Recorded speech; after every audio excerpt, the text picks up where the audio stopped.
It is so easy to lose yourself in medicine. It's demanding, it's time consuming, and all around, it is simply isolating. And sometimes I'll admit I felt like a failure if I weren't studying all of the freaking time. And then I feel like an even bigger failure if I'm out enjoying and living life. Like, yeah, but all of that is a lie. It's not only possible to have a life outside of medicine, but it's actually essential. And I'm gonna tell you why.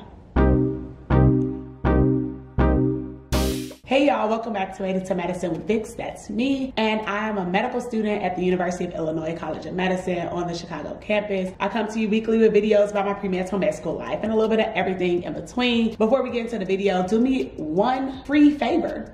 Hit the like button, hit the share button, and hit the subscribe button.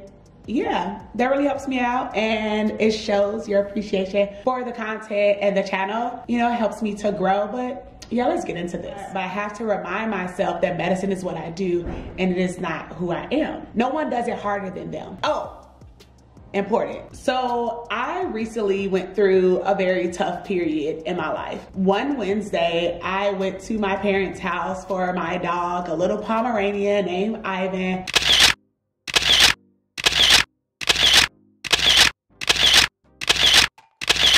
I'm certain that I've talked about Ivan on my channel before, and he was comforting me.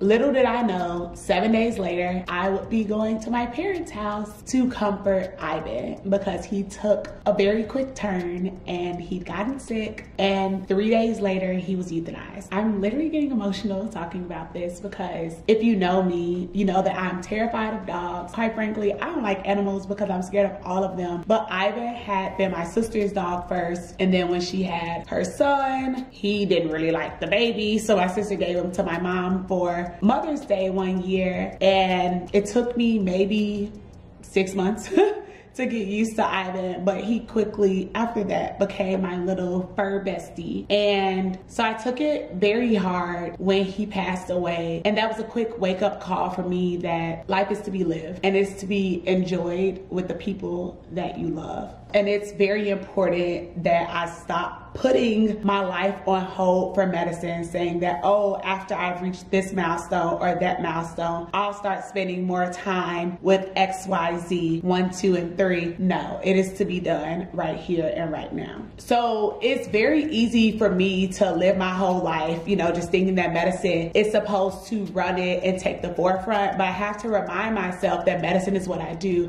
and it is not who I am. And so with 2023 being easily one of the most difficult and trying years of my entire life, I have definitely isolated myself from people at times, but there are some things that I've continued to do to fill my cup because it's a reminder to me that I do deserve nice things and I am human and I genuinely need these things to stay sane. So I'm a part of 2 book clubs.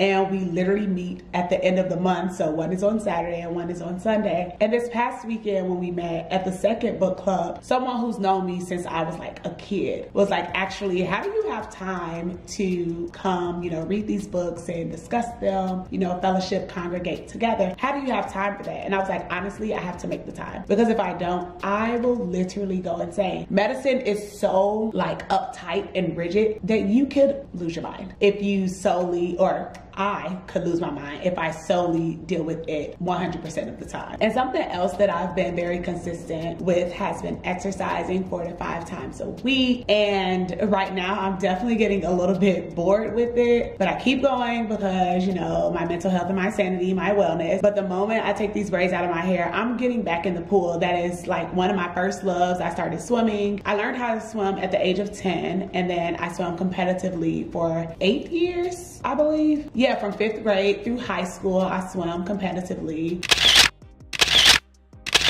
and I was a lifeguard for 4 summers. Like, the water is where I find my zen. It's the one time I can actually meditate without a phone, because, you know, like, you don't have anything but your body while you're in the water. And so I'm very anxious and eager to get back into the pool. And it'll also force me to get out of my house, because that's one thing, the moment this weather dropped, I don't even go outside, because what is outside when it's cold?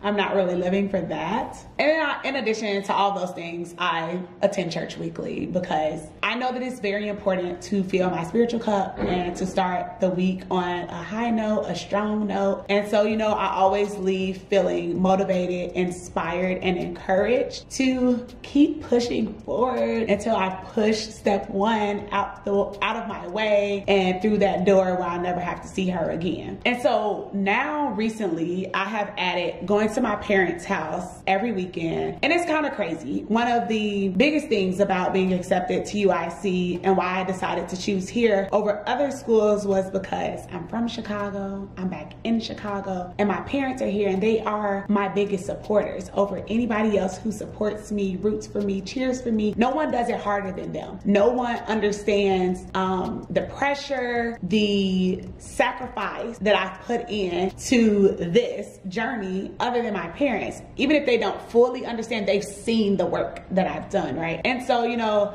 I've started going to their house every weekend to spend time with them and just to like be present, because to me, it makes no sense that I'm more than 2 years in and I would rarely see my parents. I would go weeks without seeing them. Like, my mother would drop off food weekly, so I would see her maybe. And sometimes if I was studying, I'd be like, oh, can you leave my food at the front desk and I'll come pick it up. But I'm making it my business to take a step back from medicine a little bit and step in to the people that matter and mean the most to me. And so medicine truly has a way of making me feel guilty for doing things that I love. But at this point, I can't continue to do that. I have to get back to, you know, questions that they asked me in my interview for medical school. Like, what are some things that you like to do for fun? What do you do outside of medicine? What are things that you enjoy? And if you'd asked me that my first year after I failed my first exam, I will tell you that there's nothing that I enjoy. There's nothing that I do outside of medicine.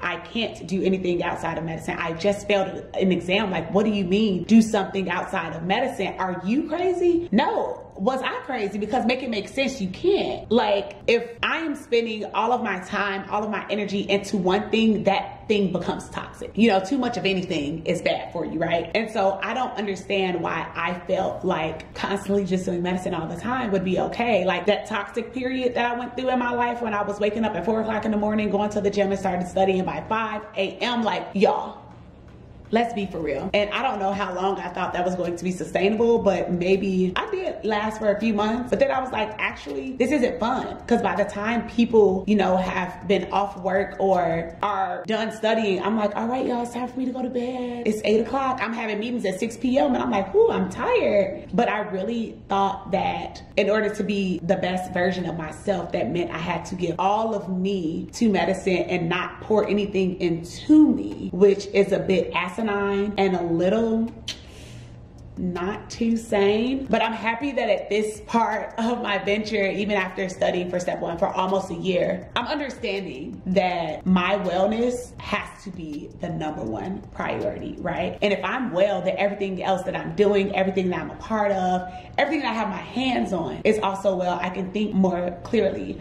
I have a better mood. I'm able to like just be relaxed. And it's not something that happened overnight, you know, coming into medical school and not really having that background of knowing exactly how things are going to go. I was definitely like grasping for straws for the first, I'd say my entire first year. Second year, I did, you know, get back into things that I loved. Even though like when I started, I said like, here's some things I like to paint my nails. I like to do bubble baths. I like to read these books, but then they all fell by the wayside. But I think that it's very important to set boundaries because medicine will take take, but you have to set your boundaries and set some non-negotiable items. And that's why I was like, my non-negotiables are going to book club, going to the gym, and going to church. Those are 3 things that I'm not negotiating. Like, I don't care what's going on, I'm not going to cancel them out. And there were times when I did like not attend book club because I was like, well, I gotta study and I don't deserve. And I was like, you know what? I'm not about to keep making that an excuse, because at this point, it's not even a reason anymore. I'm actively choosing to place school as the top priority when I enjoy other things. You know, learning is fun. Don't get me wrong, because I guess I'm a nerd. Learning is fun, but I also find fun and pleasure in getting up out of this house, away from these electronics, this computer, this iPad, looking at GI, cardio, respiratory, pulm, renal, endocrine, all those things. I like to do something other than that, you know, and it makes me happy. And I deserve happiness, you know? And I am just so grateful that I'm in this space, in this place mentally, where I can see clearly, I can think clearly, and I genuinely know my worth. So I say all of that because I want you to stay motivated. I want you to keep going. Even when the times get hard, don't think that you have to put in more hours. Sometimes it's okay to step away. Honestly, our brains need a break to consolidate the information that we have learned, and you need a break to just breathe. So do me a favor and breathe.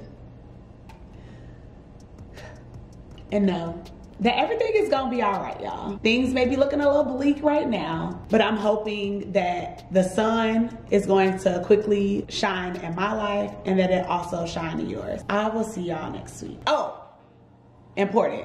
This is life outside of medicine, right? Because I'm Vicky first. Above all these other things, I'm me first, and I have to remind myself every single day that I am a human before I'm a student, before I'm a future doctor, before I'm a sister, a daughter, a friend. I'm Vicky, and I have to do things that Vicky loves and enjoys in order to prosper and thrive.